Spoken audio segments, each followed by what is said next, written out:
देखिए, मैं इसकी बैकग्राउंड आपको बताना चाहूँगा। माह अप्रैल वर्ष 2024 में एक अभियोग पंजीकृत हुआ थाना गढ़मुक्तेश्वर में, जिसमें एक विशाल सिंघल नामक व्यक्ति ने ये कथन किया कि उनके पिताजी मुकेश सिंघल का एक रोड एक्सीडेंट हुआ था, जिसमें वो गंभीर रूप से घायल हो गए और बाद में उनको मेरठ ले जा करके उनका इलाज कराया गया, परंतु उनकी मृत्यु हो गई। इस संबंध में जो अभियोग रोड एक्सीडेंट का पंजीकृत किया गया था, उसमें विवेचना के बाद पाया गया कि उस वाहन का अज्ञात वाहन का पता नहीं लगा और उसमें फाइनल रिपोर्ट लग गई थी।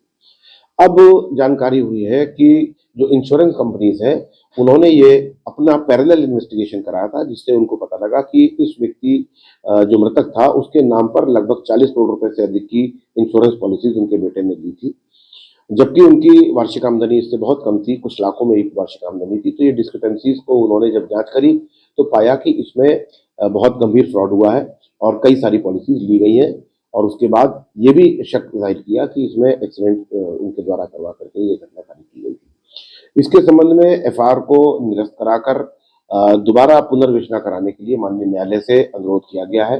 In the meanwhile investigation companies ने, जो इंश्योरेंस कंपनीज थी, इंश्योरेंस कंपनीज ने थाना हापुड़ नगर पर भी एक अभियोग पंजीकृत कराया, जिसमें फाइनेंशियल फ्रॉड और अपने पिता के नाम पर पॉलिसीज लेने में बहुत सारे आधार कार्ड, पैन कार्ड और इस प्रकार से बहुत सारे अकाउंट्स को फर्ज करना और उसमें फर्जी आधार कार्ड और पैन कार्ड वगैरह जारी कराए जाने के संबंध में अभियोग किया।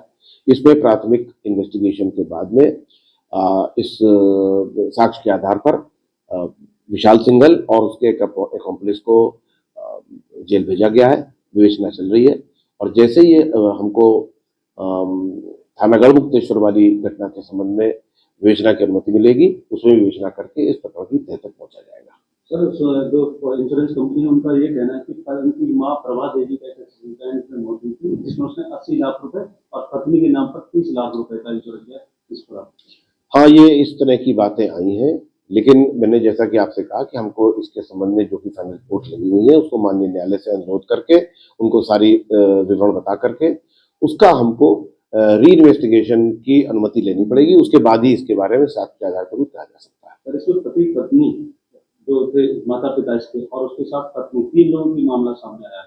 क्या एक्सीडेंट में इसका कोई हाथ लग रहा आपको, या ये जानबूझकर सुनियोजित तरीके से मारा गया? देखिए, इसके बारे में अभी कहना बहुत जल्दबाजी होगी, क्योंकि माननीय न्यायालय में एफआईआर लग चुकी है और वो उनके संज्ञान में है। तो इसमें जब हमको फर्दर इन्वेस्टिगेशन की अनुमति मिलेगी, तभी हम इसके बारे में साक्ष्य संकलित करेंगे।